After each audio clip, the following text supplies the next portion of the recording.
a personal testimony, Russell Brand allegations, and Northwest Las Vegas teenagers openly brag about mowing down a retired police officer. This ain't your mama's podcast, the Chico de Manuel Show. Let's get it.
I was scrolling Facebook this morning and I found a rather interesting story that I wanted to share with you guys. It's titled Escaped Prisoner Caught Leading a Double Life 40 Years Later.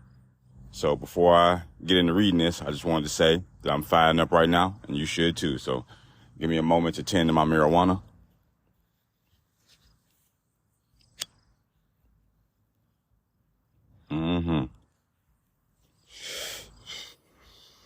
Good stuff. 1 second here. Fix my blunt. It's coming apart all of a sudden, and that's not conducive to the getting high experience. We'll get back. Okay. So this is courtesy of Show Snob, and it says this article was originally published on 12up.com, and it's been republished here with permission. So, his wife had no idea. The year was 2015. The month was January, and Cheryl Love was about to make herself tea. This was part of her morning routine. Her husband, Bobby, was still fast asleep in their bedroom when she heard a knock at the door. I opened it slowly and saw the police standing there, Love said in an interview with Humans of New York. At first, I wasn't worried. Their next-door neighbor was known to be a crazy lady, and police officers often came and checked in on her. Cheryl assumed that the police were simply knocking on the wrong door. But the moment I opened the door, she said, 12 officers came barging past me. She had no way of knowing at the time, but Cheryl's life was about to turn upside down. They went straight back to the bedroom and walked up to Bobby. Cheryl said that she recalled vivid memories of those distinctive FBI letters glaring out from the back of their jackets. Cheryl overheard the officers interrogating her husband. "What's your name?" "Bobby Love," her husband answered. "No, what's your real name?" Love's husband whispered in such a soft voice she couldn't catch his answer. "You've had a long run," the officers responded. The next thing Cheryl knew, Bobby was in handcuffs and being rushed out the door. Cheryl begged to know what was wrong. "This goes way back, Cheryl. Back before I met you," he called over his shoulder as he was hustled out of their home. Walter Miller's story. Walter Miller, a.k.a. Bobby Love, grew up in the 60s in North Carolina. He described his childhood as pretty normal, but he grew up poor, and his mother struggled to make ends meet. With 8 children to care for, she barely had enough to support all of them. It wasn't surprising that Walter began feeling neglected. His run-ins with the law started when he attended a Sam Cooke concert. The crowd was really moving because it was dance music, and Sam Cooke didn't like that. He kept telling people to sit down, and after only 2 songs, he walked off the stage. Walter said He yelled profanity at the stage and was subsequently arrested for misconduct. Things went downhill pretty quickly after that, he said. The incident at the Sam Cooke concert happened in 1964, and Walter soon developed his own record of misbehavior. Things worsened rapidly for him. I got into all sorts of trouble, Walter admitted. I lifted purses from unlocked cars. I was stealing government checks out of mailboxes. I got bolder and bolder. When he was caught stealing from the band room at his school, the young delinquent had to face the consequences of his petty crimes. He was sent to a nearby juvenile detention facility. I hated everything about that place. One moment, he was enjoying his youthful freedom. The next, he was living a life of strict code and conduct. He complained about everything in that place, but it was the violence that really got to him. Other young delinquents in the place were far more violent than he was. I still have scars from all the times I got beat up, Walter said years after he had left the center. He used to hear the train whirl past every night as he fell asleep, and with its comforting noise came dreams of leaving the center. Walter wanted to get out. He just needed to think of a solid plan. The nightly sound of the train was a haunting reminder to Walter of the things he was missing out on. I always wanted to know where that train was going, he said.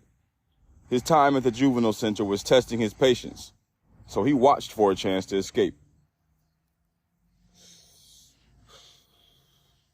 Walter's golden opportunity came one night when the night guard stationed by the exit doors turned his back and checked the time. Walter saw his chance and made a run for it. I ran out the back door, toward the sound of that whistle, and that was the first place I ever escaped from, he said. It wouldn't be the last. Walter ran towards the tracks and did something he'd been dreaming of for months. He wanted to see where the train led. He followed it out of North Carolina and bore down on Washington, D.C. For the first time in months, he felt like things were finally looking up. As luck would have it, Walter had a brother living in D.C. He stayed with him and enrolled at a local high school. He began attending classes and even played baseball with friends. Unfortunately, Walter started hanging out with the wrong group of kids. His life was getting set to change once again. This group of new friends got into more serious crimes than those Walter had been previously involved in. They had been robbing banks and so far had never been caught. Their trick was to drive down to North Carolina to do the deed because the security there was more relaxed. Walter and his friends got away with many heists. After every score, we'd hang out on the strip at 14th and T and act like big-timers. We felt like gangsters. In a moment of honest reflection, Walter admitted, I have nobody to blame but myself. I just enjoyed the feeling of having money.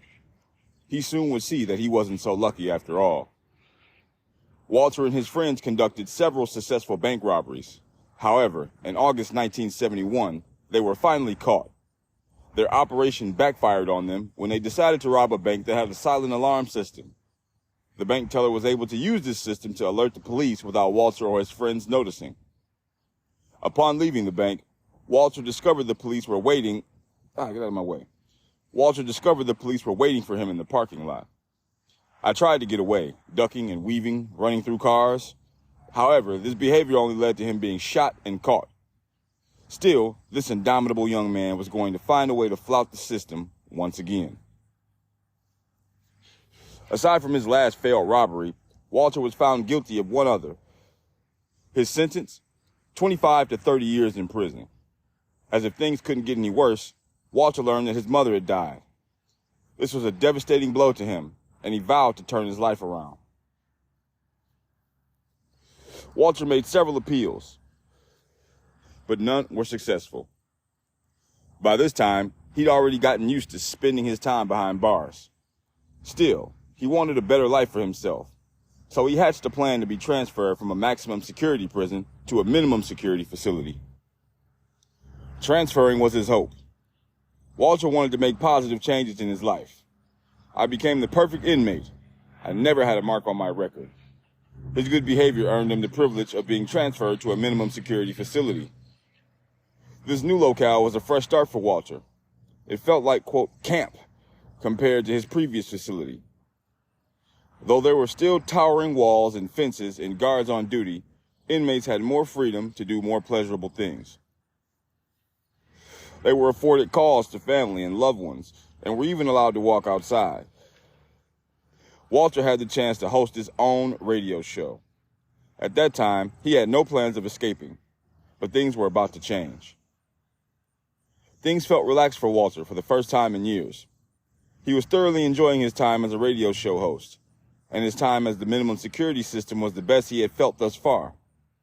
But things took a turn for the worse when a fellow inmate shouted profanities at the prison captain.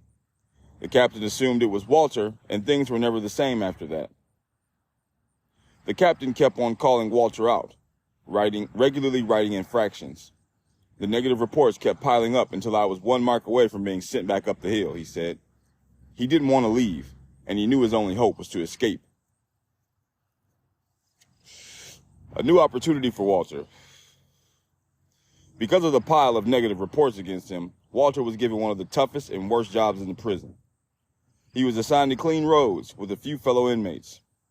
He had to wake up much earlier than the rest of the prison population, ride a bus to rally, and pick up trash along the road. It was awful, he recalled. People would be throwing hamburgers and milkshakes at you, and it was almost winter, so it was starting to get cold. Despite these dire conditions, Walter saw this as an opportunity to plan his next escape. That's when I started planning and plotting. To fund his grand scheme, Walter began saving up his money. He also started to take note of small details. He noticed that the guard stationed at the door on Tuesdays was lazier than the rest. He didn't give any of the inmates a pat-down, letting them leave the facility and head to the bus with no idea as to whether they were carrying anything they shouldn't have. Walter also noticed that on their way out, they would always stop at a certain intersection that always had a wooded area beside it. The crafty young man spent months collecting information to ensure his plan would be a success. Then, one Monday night, while he was watching TV, Walter made his final decision. That was going to be my last night in prison. The following day, a Tuesday, the lazy guard was stationed at the door. Walter was prepared for his big escape. He had cleaned out his locker and had the civilian clothes he was allowed to wear for his radio show underneath his prison suit. Everything was set. Walter made sure to sit at the very back of the bus where the emergency exit was. As we slowed down for a stop, I swung open the back door and I was gone. He stripped his prison clothing right away and ran deep into the woods. The sounds of police sirens faded into the distance as he ran. I could hear the alarm blaring behind me, but I didn't look back. When he felt safe enough to let his guard down, he began to inquire where the nearest Greyhound station was. "Keep going," was the reply.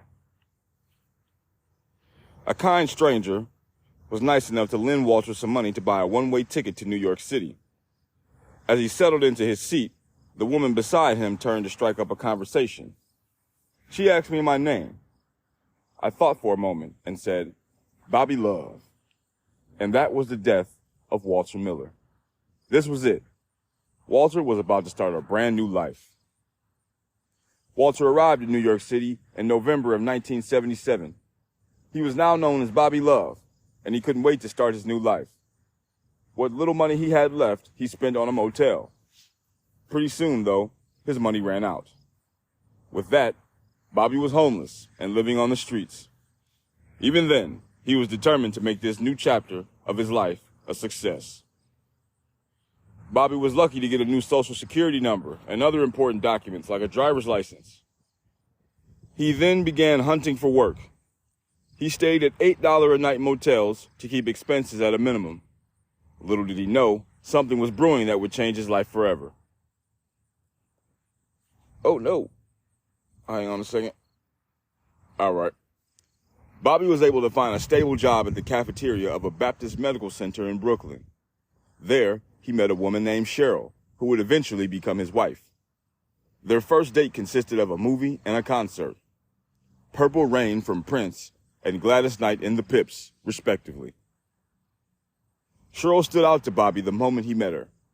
Cheryl was innocent, the opposite of me, and that's why I was so attracted to her, he said. Cheryl was soft, almost in a naive way. Bobby was tempted to build a life with her, even though he knew it would be a risky move. He was well aware that at any given moment, the police could arrive and his new life had come crashing down. The two wed on March 30th, 1985. Bobby was 34 years old, while Cheryl was 21. They welcomed their first child, a daughter named Jasmine. Soon thereafter, a couple of years later, another daughter, Jessica, came along. Finally, 11 years later, twins Justin and Jordan were born. Bobby worked 2 jobs to keep the family afloat, even going as far as cutting his sleep to just 2 hours a night.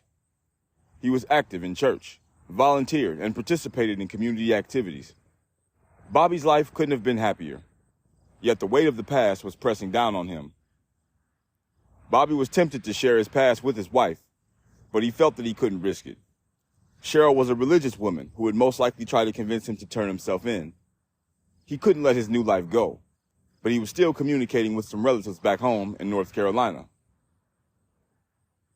Bobby asked his sister for a favor, to only tell his wife his secret when he died. She, however, wanted him to come clean already. That part of my life was buried back in North Carolina, and it wasn't coming back. If only he knew what was coming.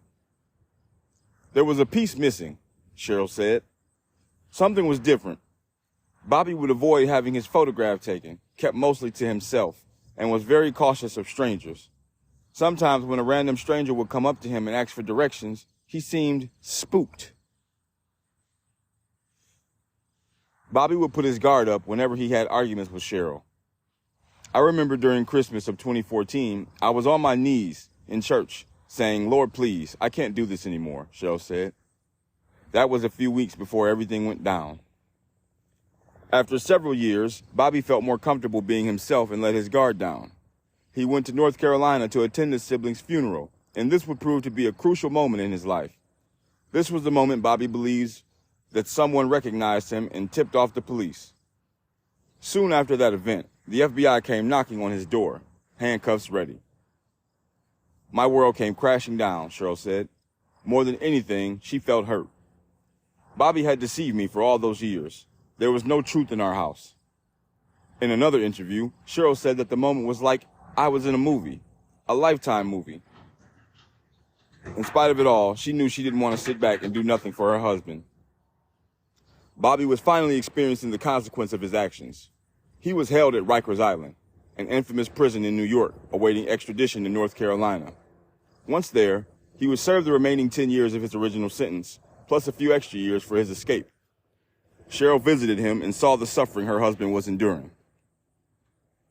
When I first visited him in prison, he broke down crying, she remembered.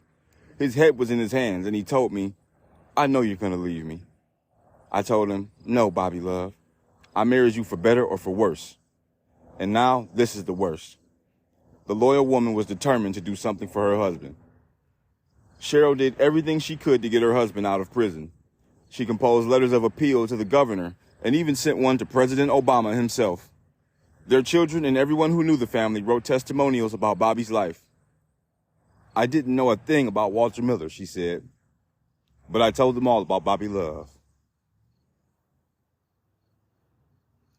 After all of this hard work, Cheryl brought a massive number of testimonials to Bobby's parole board so his case could be appealed and hopefully overturned. It seemed like an impossible request, but after a year behind bars, the parole board agreed to let Bobby go.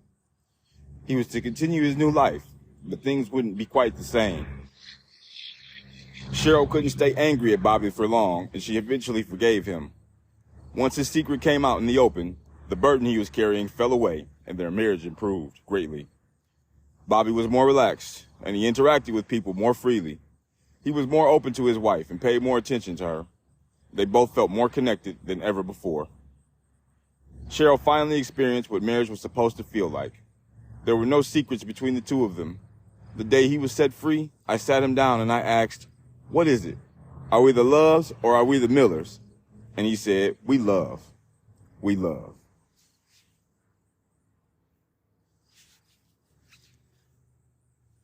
It's a great story, man.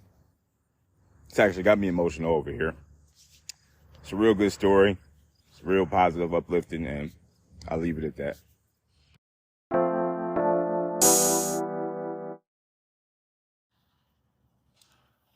I'm not really the type of person that's super religious or that fucking believes in angels and demons and spirits and all that kind of shit. But when I look back at the past 3.5, pretty much let's just say since my grandma died, around that time, it just seems like I feel like at some point, like for one, I thought emotionally I handled that situation way better than I actually did. In the beginning, I didn't realize, I thought something I felt shortly before my grandma had died was like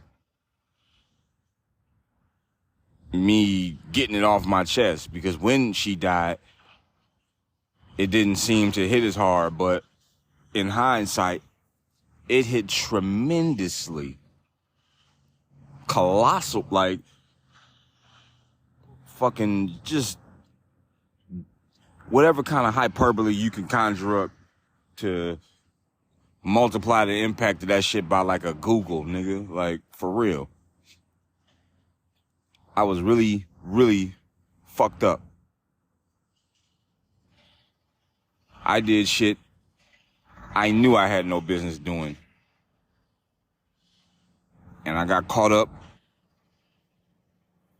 in that whole LGBTQ narrative shit. Like I got sucked into that.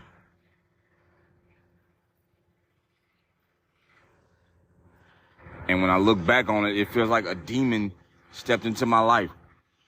When I was vulnerable, right after I lost my guardian angel, a demon stepped in and Luke Skywalkered my ass. Like, for real. Like, just like let the hate flow through me. Like, I don't know what I was just angry and I was confused and I was not prepared mentally for the type of anguish and depression that was going to result from my grandmother's death. And it really felt to me like the tranny that I was getting some drugs from. What the fuck is that? Oh, it's a funeral. The tranny that I was getting these drugs from was the demon that stepped into my life.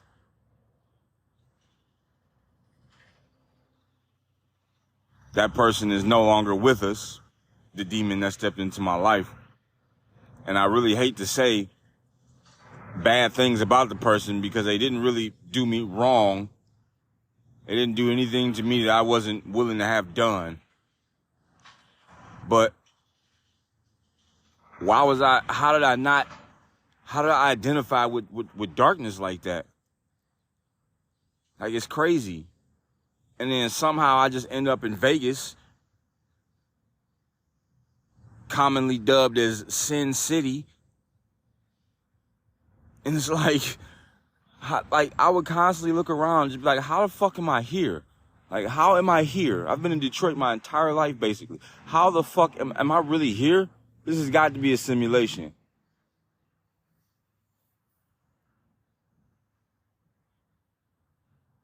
Like, all the cross-dressing, like,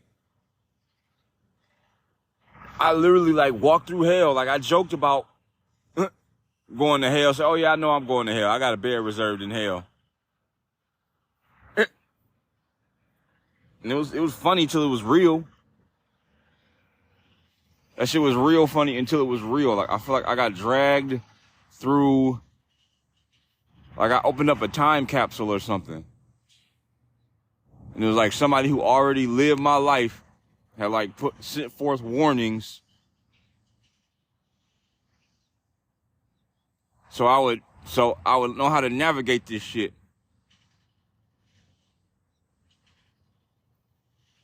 And then if you extrapolate on that, now religion comes into play. And it's like, oh boy. It's like, I don't see how I can recap the last 4 years of my life, roughly, without it getting religious or spiritual. it certainly feels like some of the events that I experience, like the way things play out sometimes, like, how am I not? It's so fortuitous. How is it not? Like, I don't really think, based on an honest recap, a sincere recap of me and what I do, I don't really think I deserve what I have. I think my situation now is too good for me. With as much shit as I've gotten away with, as much shit that I haven't, man, it's like, it's fucking crazy. And I don't know if I want to just get all religious suddenly. Not even suddenly, but like to start. I really don't think, I think I can function adequately with a stoic mindset. Like, stoicism is kind of what I identify as far as a religion. Just ancient wisdom. It's a way to live my life. And it works really good for me. I don't need all these goddamn emotions and feelings and thought processes. Like, life ain't that complicated. It's as simple as understanding that you got to do some things you don't want to do sometimes. You got to have faith sometimes.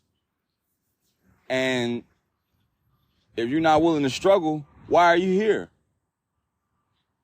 Like, this was the deal for everybody. Everybody has to endure some struggle. You know?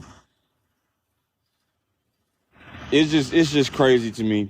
I don't want to start rambling or getting too far off focus, but like, I really feel like I let a demon into my life, and I feel some type of physical trauma. It felt like not actually saying that I'm traumatized, but because now I feel like I've come back down to where I'm supposed to be.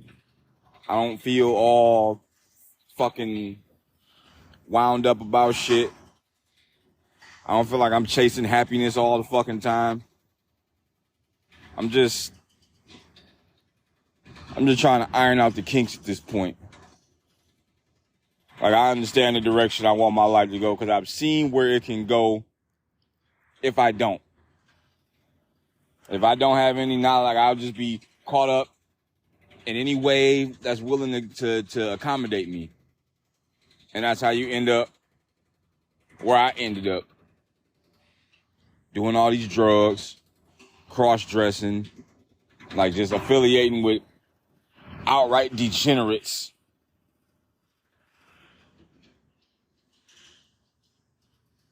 Another thing that kicked it into my mind was I ended up hearing this motivational speech, and the guy was fucking saying, OQP, only quality people.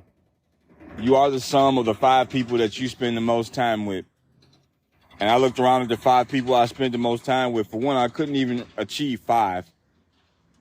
But the ones I was, I'm like, oh my God.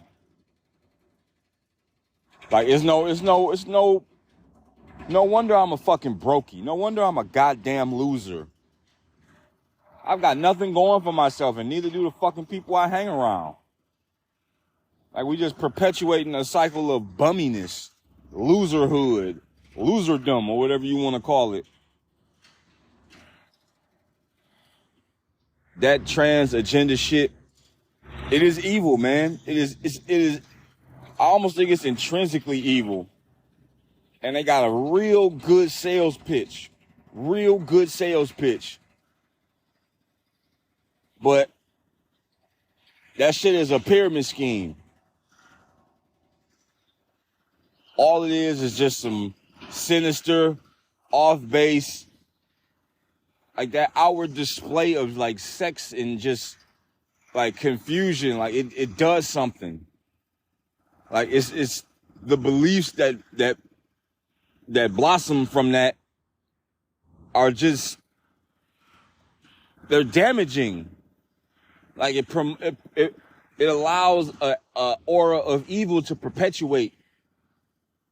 And that's not to say all of them are evil. Like some of, all of them are not evil, but their ideology is like, it stems from it, the roots of it are latent in evil.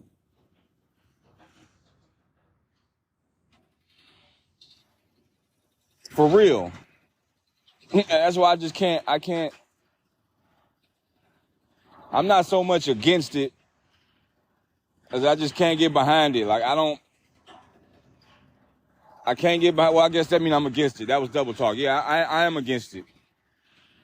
I'm not like discriminating, but it's just not, it's evil, dog.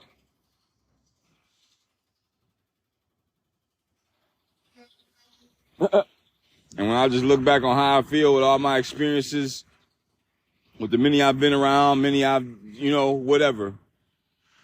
It's just not, it's always like, how could I be friends with a person like this? How could we get along? Like, it's just a matter of time before you fuck me over.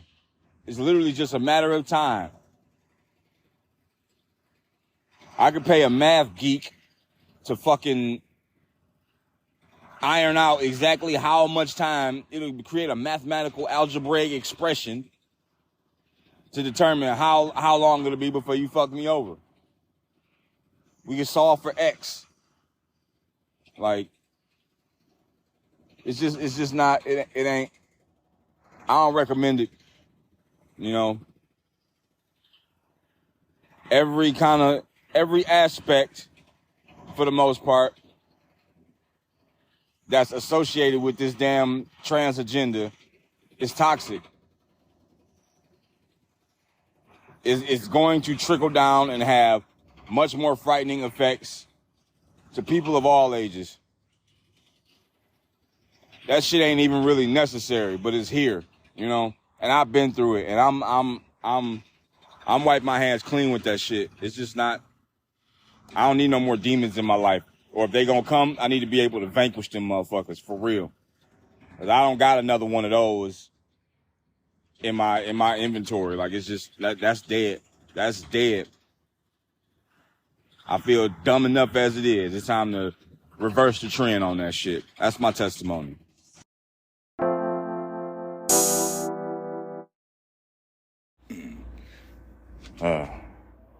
I don't like the allegation culture that we live in. This whole get up where you can just allege somebody did some shit, and the allegation alone, no criminal charges, no actual legal action has been taken, and you lose everything just because somebody said you did something. Like, if that's the game we're playing, I only need like a half hour to make up. I'm about to, bro, Elon Musk assaulted me. He sexually assaulted me back before he, was big with SpaceX and everything. Before, back when he was still working at Apple or whatever the fuck. Because he was working at Apple, because I said, I alleged he worked at Apple, so he worked at Apple, So I should be entitled to hundreds of billions, right? Get the fuck out of here, man. Like, allegations, like, will ruin you nowadays. Like, that shit will completely destroy you. And I think that's what's happening to Russell Brand. And I waited a couple days to talk about Russell Brand because I wanted to look at both sides of it. Because I see how one side paints him, and it's just, in my experience, when the left doesn't like you, this is the kind of shit, they did this with Trump. This is the kind of shit they do. They just pour it on. Like, I just typed in Russell Brand in Google, not allegations, not just Russell Brand. English comedian and actor. Comedian Russell Brand accused of sexual assault. Investigates The Guardian. BBC investigates claim Russell Brand exposed himself to women in Los Angeles. Russell Brand faces another sexual misconduct allegation as woman claims comedian Nish Kumar says presence of sexual predators in industry is open secret. Woman says the star exposed himself to her, then laughed about it. 2 Russell Brand sponsors suspend work with him after sexual assault allegations. Russell Brand joked about raping and killing a woman in 2013. Okay, we're going to get back to that. Russell Brand's co-presenter apologizes after comedian exposed himself. That's 2 hours ago. Yahoo News UK. Salon.com. No, that ain't me. I'm at McDonald's. Yep. That's me. That's me. Hey, I get no drink. Oh, you got a Sprite? Yep.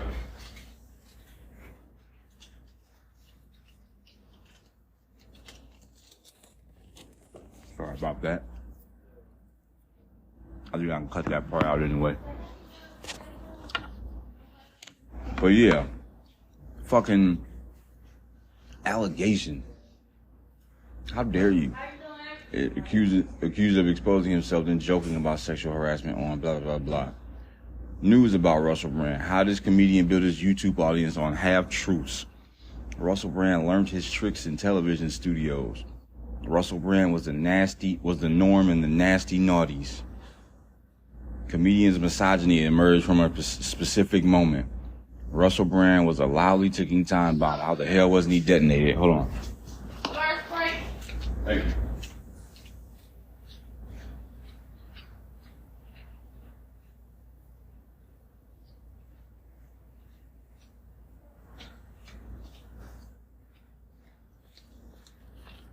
Yeah, I might just leave that in there because I'm boss like that. If you leave, you leave. Russell Brand's history of dating celebrities and clashing with their loved ones, like anybody that gets smeared this heavy over allegations, you just pissed off the wrong person. And I think a big part of that is because he's not a leftist mouthpiece anymore. I seen a little bit of the footage of him on some talk shows and like some of his attitudes. Like he's one of those, you know, he's just really against Big Pharma a lot. I seen some clip where he unzipped his pants, pulled them down. So he was like, he had his briefs exposed.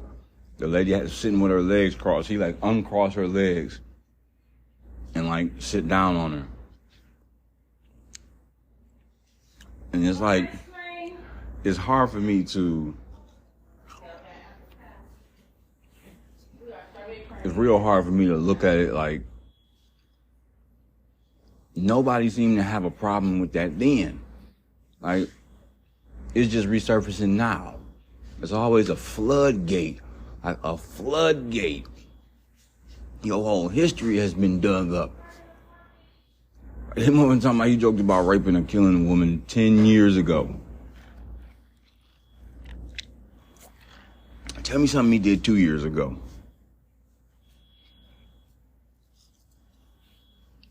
Like, show me something he said 6 months ago.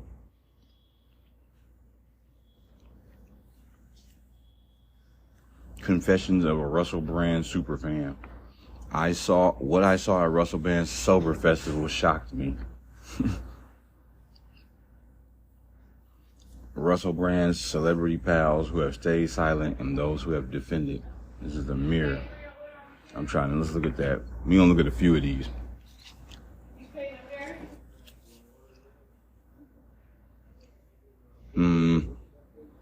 Following allegations he strongly denies. In the explosive Channel 4 documentary. What? Brand was accused of rape? Yeah, okay. Some stars close to Brand have shared passing messages of support for the Dab 2 following the allegations being made public, with others who have previously worked or spent time with Brand opting to remain publicly silent on the claims made in the Channel 4 program. Jonathan Ross. Brandon Ross called a furious backlash after calling the late Fawlty Towers actor and leaving a voicemail detailing Brand's sexual encounters with his granddaughter. What? Andrews? What?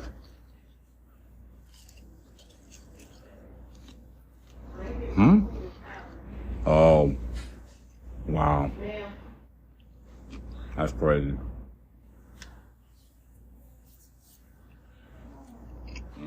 Man, I don't think it's, this ain't the article I thought it would be. Let's look at some of the ones, the most recent one. You got television tricks and students. No, not that. Not like that. Faces another sexual misconduct allegation 6 hours ago. CBS. Yeah, let's check that one out.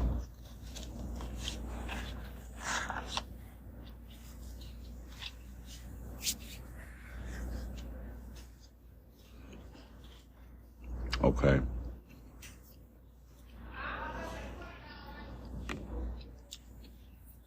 CBS News. Russell Brand faces another sexual misconduct allegation as woman claims he exposed himself at BBC studio.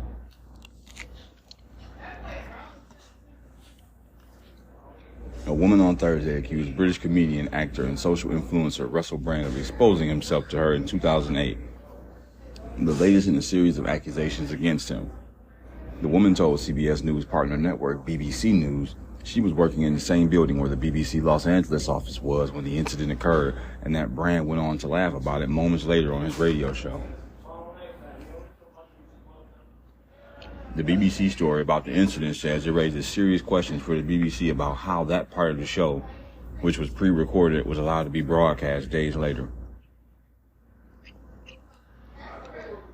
The woman never made a formal complaint, the BBC reported, adding that BBC management was informed about the incident in 2019, but no formal action was taken.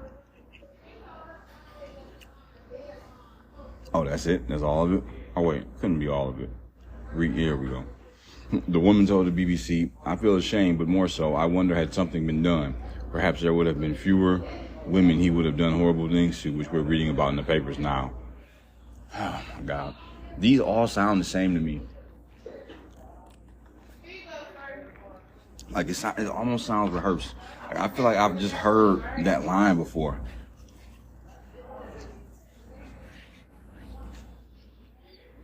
And I'm not saying it's true or it's false. It just, to me, it just sounds so scripted. The horrible thing which we're reading about in the papers now. Like, reading in the papers?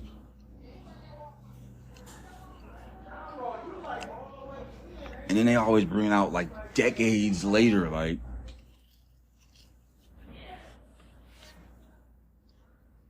There's a lot of shit that I don't remember from when I was 21. Things just come back to me randomly. Things I once remembered about it suddenly get forgotten. It's not a science to that shit. But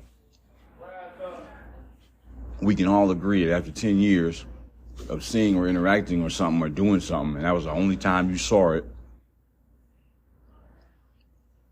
the memory can get a little fuzzy. Like, you're not going to remember that shit like you remember it a week after you did it. Things happen in your life. You can't sit there and focus on that moment all day, every day, just so you remember every single detail and every nuance. Like, it's just, that's unreasonable. So it's like, if a man could just get caught up on fucking allegations based on a decade-old memory of he said, she said. Come on, man.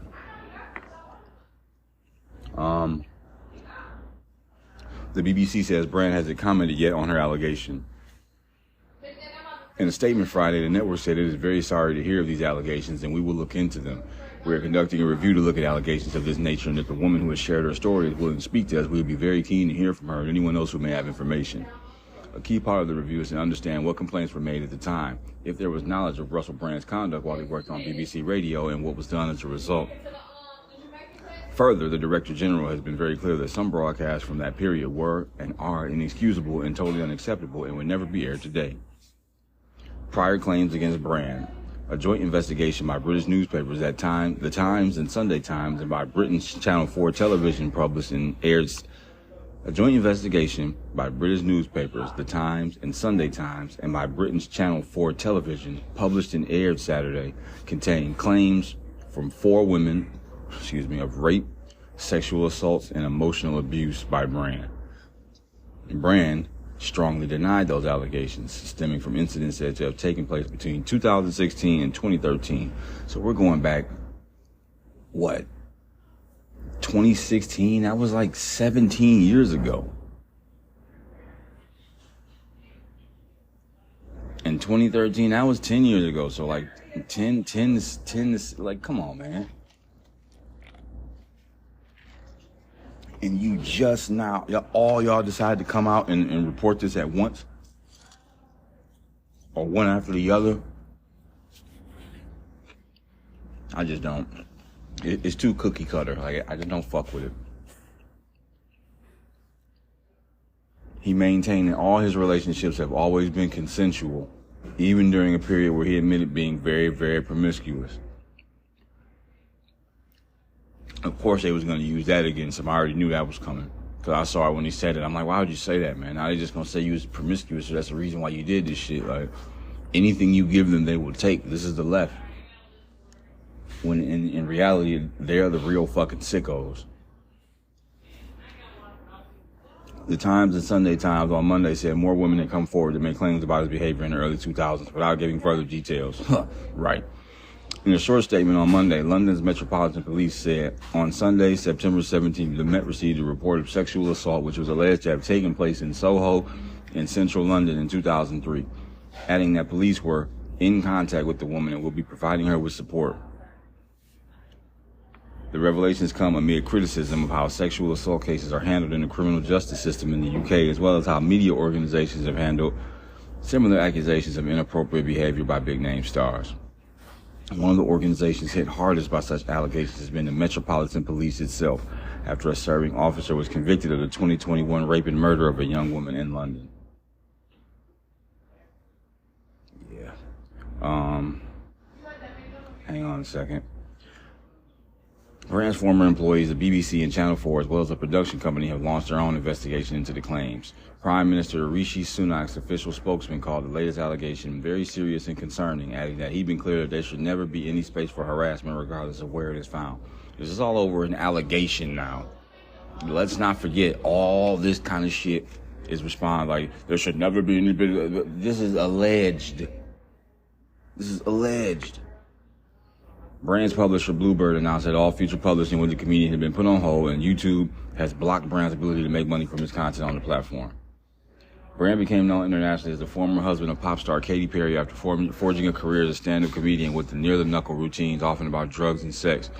He presented on television reality shows and played rock star Aldous Snow in the 2008 film Forgetting Sarah Marshall and in his 2010 sequel, Get Him to the Greek. In recent years, he's become a prominent conspiracy theorist, using his YouTube channel to question the COVID-19 pandemic to his nearly 7 million followers. He's argued that the global pandemic was a cover-up by the global elite to enforce radical social change, which I don't disagree with. Like, it's all very clear to me now. I see how the powers that be operate.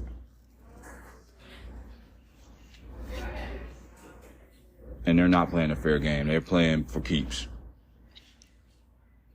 Which is why you need to be really, really careful. You need to not fuck with a lot of people. You need to stick to yourself. Unless you plan on being in the spotlight all the time. If you plan on being in the spotlight, you need to accept and acknowledge that this is, this could happen to you at any time. Like, you're bought and sold already. You're bought and sold. Keep your wits about you. Man, courtesy of the New York Post. Vegas teen told cops I'll be out in 30 days after he was nabbed in killing a retired police chief in a hit-and-run report. So, if you're not familiar with the origin of this story, there's a raccoon. If you're not familiar with the origin of this story, there were some teens driving around northwest Las Vegas, and they were recording this. And they was just driving around. They did a pit maneuver, which is basically when you line the front tires of your car with the back tires of another car and you spin the car out of control. Like, you turn it sideways while you're driving. It's a technique that police use to end high-speed chases. So they did this to just a regular car that was driving around. and then immediately following, spinning one car off the fucking road. These assholes, they see a guy on a bike. They don't know who the fuck he is. And if you've seen the video, which I'm sure shouldn't be too hard to find, they just said, look at him, bro, let's get him. Go ahead, get him. And this is why I have a big fear of not walking against traffic. Like, I would rather be walking on the side of traffic where I can see headlights. I'm very paranoid about this. But this guy's just riding his bike. They fucking accelerate and just ram the shit out of this guy. And it turns out they fucking killed him. And I don't like to talk about murder and death on the podcast. You can go back through all my shit. I try vigorously to avoid topics of murder, homicide, death, all that kind of shit. Because I don't even like watching on the news. I don't care to hear about who the fuck died. I know somebody died today. I don't need to hear that shit day in and day out. But I kind of consider myself a part of Vegas. Like, I lived there for 2 years. Like, I kind of care about the Vegas scene. And this is just absolutely this is ridiculous. This is wanton disregard for human life. These motherfuckers act like they're playing Grand Theft Auto. Like, you can just ram somebody and just kill them, mow them down in a vehicle, and respawn. Hell no. Let's read this article. The teen driver who allegedly mowed down a retired police chief in a fatal hit and run told Las Vegas police he would be back on the streets in under a month, according to a report.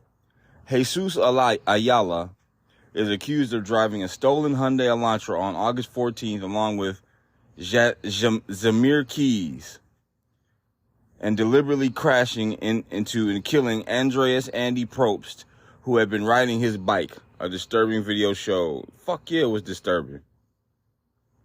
Ayala, who just turned 18, was arrested hours after Probst was killed and told the police while he was in custody that he wouldn't be locked up for long. You think this juvenile expletive is going to do some expletive? I'll be out in 30 days. I bet you, Ayala told the cops, according to KLAS. It's just expletive, a hit and run, slap on the wrist. Now, what the fuck is this kid talking about? Now, see, that's when they talking about mental illness. Like, mental illness is definitely prevalent. Like, this, anybody who just runs over and kills a fucking retired police officer for no reason. It ain't like your steering column broke and you lost control of the vehicle or your brakes went out or some shit mysteriously and it was just happenstance. Like, this was deliberate. You deliberately hit and killed a motherfucker. And you just talk about it was just a slap on the wrist, I'll be out in 30 days. Like, he needs to be dead. I don't give a fuck about this whole teenagers first offense. Fuck that. If that's your attitude towards life, and they let you back out, what if I'm the next motherfucker riding a bicycle while you in a Stoli? Man, get the fuck out of here. You need to be dead, flat out. Hang on, relight my blunt. Police had not yet told Ayala about any hit and run charges, and he was only arrested for a warrant and obstructing a peace officer. What the fuck? Wait a minute. So, those were the only charges that... Wait, let me read back on this. He's accused of driving a stolen Elantra, blah, blah, blah, on a disturbing video. So, what the fuck are they talking about? He'd only been arrested on a warrant and obstructing a peace officer. Like, what? What? I don't know. Ayala is being held at CCDC, Clark County Detention Center, without bail and was hit with 18 charges, including murder. Okay, there we go. I'm finna say, what in the fuck is going on? Ayala is being held at Clark County Detention Center without bail and was hit with 18 charges, including murder, attempted murder, and grand larceny. Good. They got a picture of this little fucking twerp here. He's a little Hispanic kid. fucking tattoos on his face, a little dumb son of a bitch. Fuck this kid, man. Like, just fuck him. I have no sympathy for him. I hope he gets natural life behind bars. And him and his fucking 16-year-old buddy. I don't give a fuck about this whole sympathy shit. You niggas was riding around in a goddamn stolen vehicle recording this shit like it was a video game. Fuck the sympathy route. Fuck the rehabilitation route. 100% punishment. 100% punishment. Like I said, in Vegas, man, they kind of soft on certain shit, man. Like, lawlessness is present. Like, it's outlaws everywhere. And you need to make an example of these motherfuckers, man, because niggas think this shit is, like, commonplace. Like, this shit is just a standard rite of passage. Like, oh, you just kill some niggas. Like, ain't no big deal. The fuck? I'll just kill a nigga. Like, nigga, no. Not you want to run around the same society where people I care about it. No, fuck that. No. Merc. Hang on a second. Ayala and Keys made their first appearances Thursday in Las Vegas Justice Court, where the teens faced charges as adults. In their brief separate appearances, neither teen spoke and was asked to not enter a plea. The two cases are being handled separately due to the timing of when they were arrested. Keys was captured on Tuesday. Both these defendants will be charged with open murder, attempted murder, and many other related charges, Clark County District Attorney Steve Wolfson told reporters outside court. Good. They showed the other kid. He's like a little fucking twerp with dreadlocks. He kind of looks like Tyler, the Creator, with dreadlocks. And I have no sympathy. I hope they fucking rot I throw them under the fucking building. Prosecutors also sought high bail pending trial before Wolfson called the two a danger to the community. The events in these cases are related. I'm very confident these cases will be consolidated. Keys, who was handed 3 charges, was arrested after he was caught on camera getting into a fight last week, stupid-ass youngster. Police linked him with the deadly hit and run because of the white tennis shoes seen in both videos. Now, see, you're not even fucking smart criminals. You're not even smart criminals. You don't even change your outfit. Like, when you... And this is not me trying to tell anybody how to commit a crime or how to be evasive of law enforcement or whatever. But if it were me and I was tasked with committing some crimes, especially in the Las Vegas area where there's fucking trespassing surveillance cameras everywhere, everything is under surveillance in Las Vegas. Everything. I would find the clothes that I was most willing to get rid of. I would put something on and then put those clothes over the top of them. And I would have a one of those little string backpacks. If I were to commit a crime, for one, I'm hiding my face concealed. I'm going to try to change my voice. I'm not wearing any jewelry whatsoever. No necklaces, no earrings, none of that. I'm going to commit my crime. Within 60 seconds of the crime being committed, I'm going to pull off all that, put jewelry on, change all my shit, put all those items in the little string backpack, incinerate the string backpack, and get the fuck on casually. Like, I'll just walk past this fire. Why? Because of shit like this. The video allegedly recorded by Keys in August captured the moment the stolen car plowed into the back of Probst while the two teens laughed, saying, "Hit his ass." Like, it's that part right there that's the most infuriating. Like, how his life was just so casually passed around between the both of them. Just, oh yeah, hit his ass, fuck him.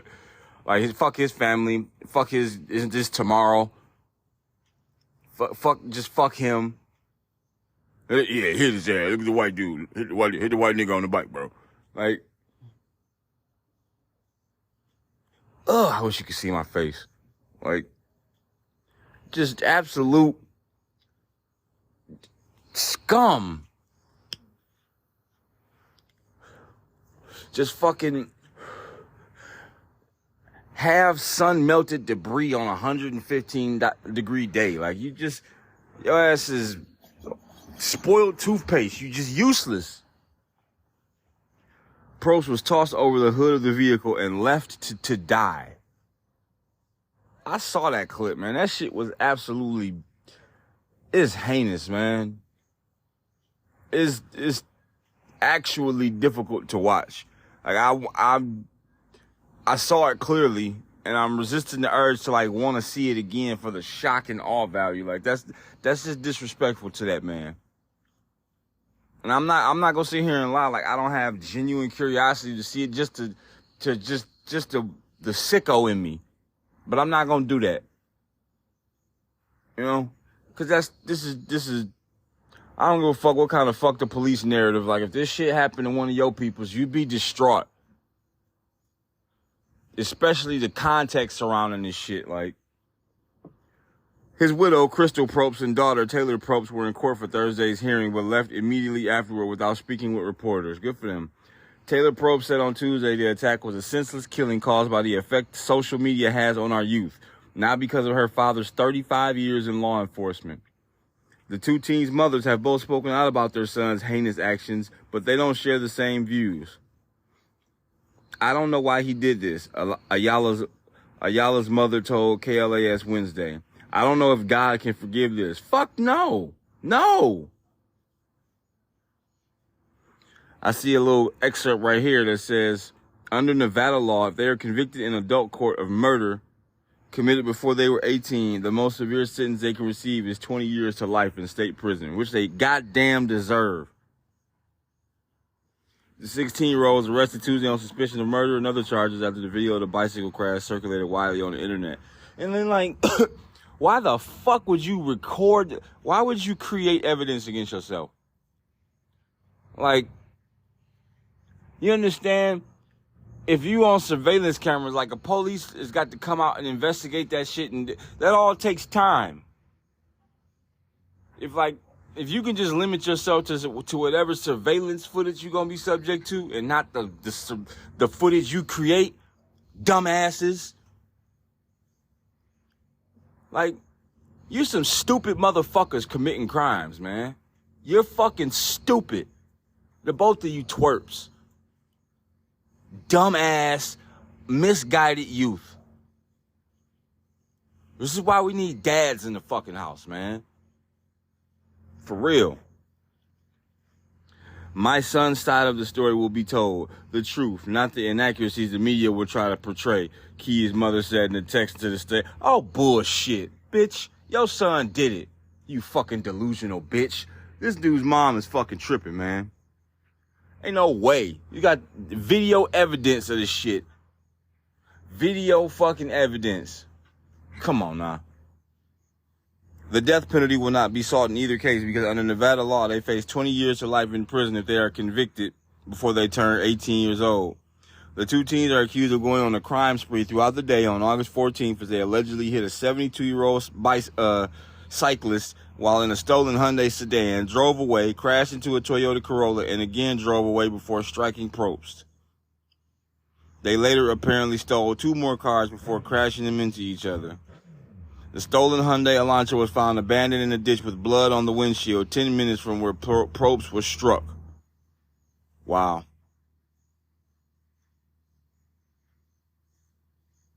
Wow.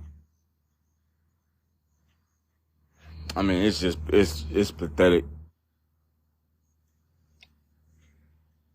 Like, this shit like this is what makes me want to be a father. Like, I understand how important that role is now. It's so fucking important. Like the 50-50 split on responsibility when it comes to parenting. Like, how women have such a huge responsibility in terms of who they allow to bring to who they choose to bring children into this world with. The men have the other 50% where it's like, once they're here, you need to train them. You need to shape them.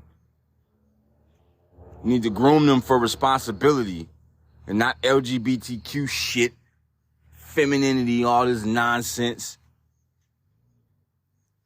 We shape this shit. The shit that happens is the shit we allow.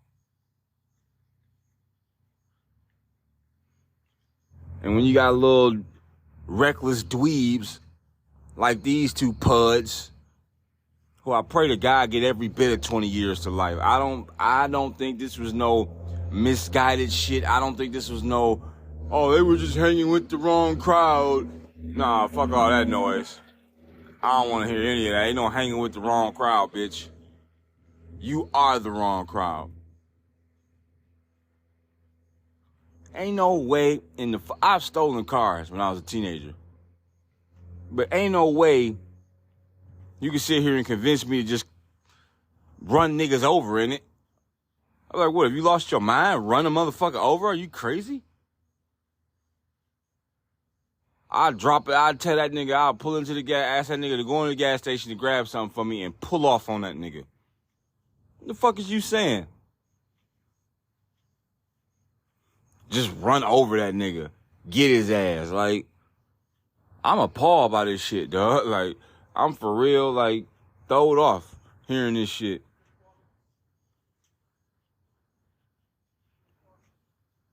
I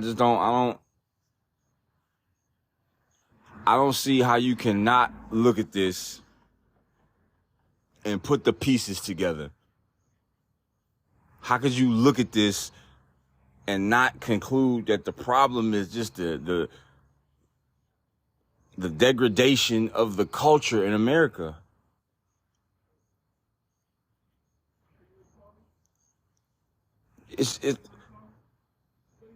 It's just lawlessness and just complete freedom. Like, everybody should be able to do whatever they want to do whenever they want to do it. And no, they shouldn't. No, you shouldn't. You should not be able to do whatever you want to do whenever you want to do it, because look at these motherfucking brats. This is what they want to do when they want to do it, and it resulted in the death of a retired police officer. Out of all the fucking people they hit a fucking retired police officer. 35 years.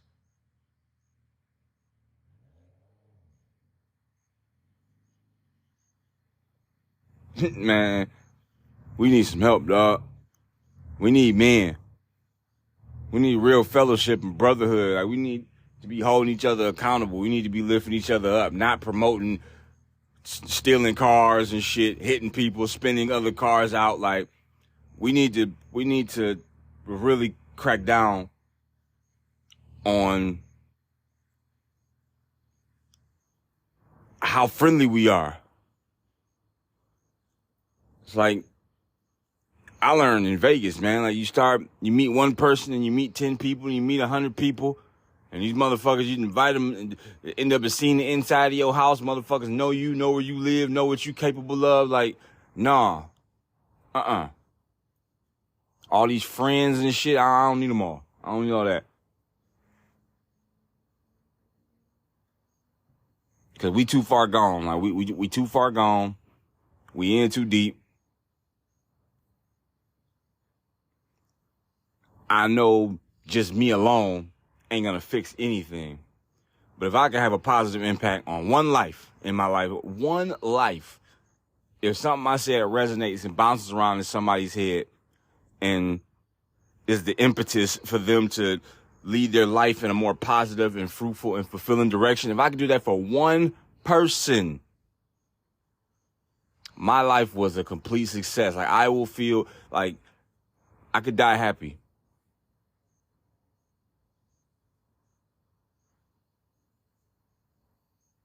I really could. Yo, that's the show. Thanks for watching. See you guys Tuesday, hopefully. Yeah, I should be seeing you guys Tuesday. Yeah, until next time, I'll holler. Thanks for listening.